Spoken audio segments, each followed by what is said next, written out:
ஞாயிறு விடுமுறையொட்டி திருவண்ணாமலை அண்ணாமலையார் கோவிலில் பக்தர்கள் கூட்டம் அலைமோதுகிறது. இது தொடர்பான முழு விவரங்களோடு இணைகிறார் நமது செய்தியாளர் குரு தண்டபாணி.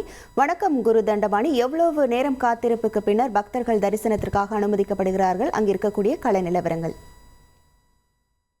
குறிப்பாக திருவண்ணாமலை அண்ணாமலையார் கோயிலில் வார இறுதி நாட்கள் என சொல்லக்கூடிய வெள்ளி, சனி மற்றும் இன்று ஞாயிற்றுக்கிழமை ஆகிய 3 நாட்களில் பல லட்சக்கணக்கான பக்தர்கள் வெளி மாநிலத்திலிருந்தும் வெளி மாவட்டத்திலிருந்தும் தரிசனம் மேற்கொள்ளவும் 14 கிலோமீட்டர் தூரம் கொண்ட கிரிவலப்பாதையில் கிரிவலம் மேற்கொள்ளவும் குவிந்து வருகிறார்கள். குறிப்பாக இன்று ஞாயிறு விடுமுறை என்பதால் நேற்று இரவு முதலே வெளி மாநிலம் மற்றும் வெளி மாவட்டங்களிலிருந்து பல லட்சக்கணக்கான பக்தர்கள் திருவண்ணாமலையில் குவிந்துள்ளார்கள். அதிகாலை முதலே மிக நீண்ட வரிசையில், அதாவது கோயிலின் வெளிப்புற பகுதியில் சுமார் 1 கிலோமீட்டர் தூரம் கடும் வெயிலில் நீண்ட வரிசையில் காத்திருந்து சுமார் 5 மணி நேரத்துக்கும் பக்தர்கள் காத்திருந்து சாமி தரிசனம் செய்யக்கூடிய ஒரு நிலை தற்போது திருவண்ணாமலை அண்ணாமலையார் கோயிலில் ஏற்பட்டுள்ளது. என்னோட பிசினஸுக்கு ஜிஎஸ்டி நோட்டீஸ் வந்திருக்கு பாரு. உடனே ஜிஎஸ்டி எக்ஸ்பர்ட் பேசு. உடனே எப்படி கிடைக்கும்? பாஸ் வாலா பி தி பாஸ்.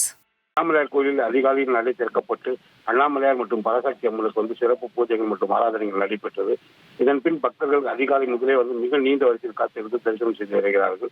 தற்போது கோவில் நிர்வாகத்தின் சார்பில் பக்தர்களுக்கு தேவையான அந்த கோடை வெப்பத்தை தவிர்க்கும் விதமாக பந்தல்கள் அமைக்கப்பட்டும் மேலும் அவர்களுக்கு நீர்மோர் மற்றும் தண்ணீர் வழங்கப்பட்டும் உரிய நடவடிக்கைகளை அண்ணாமலையார் திருக்கோயில் நிர்வாகம் மேற்கொண்டு வருகிறது.